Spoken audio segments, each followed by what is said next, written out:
ഹോസ്പിറ്റലിൽ പോയിട്ട് വീട്ടിലേക്ക് തിരിച്ച് വരുമ്പോൾ നെയ്യാറ്റിൻകര എത്താനായപ്പോൾ ഒരു വല്ലാത്തൊരു വിശപ്പ് കേട്ടോ. ഒരു മന്തി കഴിക്കാനൊക്കെ ഉള്ളൊരു ഫീല്. പിന്നെ ഒന്നും നോക്കിയില്ല, തൊട്ടടുത്തൊരു റെസ്റ്റോറൻറ്റ് കണ്ടു.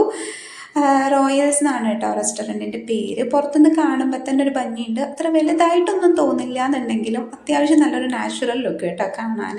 ഉള്ളിലേക്ക് പോയപ്പോഴും അത്യാവശ്യം നല്ല ചെടിയൊക്കെ നട്ടു പിടിപ്പിച്ചിട്ട് തണുപ്പും കിളികളുടെ ശബ്ദമൊക്കെ ആയിട്ട് നല്ല രസം.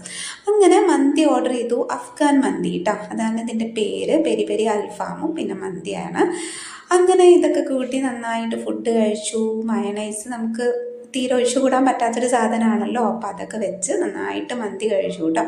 അങ്ങനെ നല്ല എരിവിന് ഈ പെരി പെരി അൽഫാം കഴിച്ചുകൊണ്ടിരിക്കുമ്പം ഒരു കട്ടൻ ചായ കുടിക്കണമെന്ന് തോന്നി. അങ്ങനെ കട്ടൻ ചായ ഓർഡർ ചെയ്തു കേട്ടോ. അപ്പോൾ സാധാരണ ഒരു കട്ടൻ ചായയാണ് പറഞ്ഞത് എന്നുണ്ടെങ്കിൽ അതിലവർ മിൻറ്റൊക്കെ ഇട്ടതുകൊണ്ട് ആ ഒരു മിൻറ്റിൻ്റെ ഒരു ടേസ്റ്റ് ഒക്കെ ഉണ്ടായിട്ട് അടിപൊളിയായിരുന്നു കേട്ടോ. അങ്ങനെ അതൊക്കെ കഴിച്ച് പിന്നെ ഒന്ന് ഞങ്ങൾ ആ റെസ്റ്റോറൻറ്റൊക്കെ ഒന്ന് ചുറ്റി നോക്കി. ചെറിയ റെസ്റ്റോറൻ്റ് ആണെങ്കിൽ നല്ലൊരു ഭംഗി കേട്ടോ. പിന്നെ അത് കഴിഞ്ഞിട്ട് ഞങ്ങളൊരു ക്വാർട്ടർ മന്തി ഞങ്ങൾ വീട്ടിലേക്ക് ഓർഡർ ചെയ്തിരുന്നു. എന്നിട്ട് ഞങ്ങൾ കുറച്ച് നേരം വെയിറ്റിംഗ് ആണ് കേട്ടോ. അവിടെ വളരെ കുറച്ച് നേരം വെയിറ്റിംഗ് ഉണ്ടായിട്ടുള്ളൂ. പിന്നെ ഞങ്ങൾ നേരെ വീട്ടിലേക്ക് പോയി.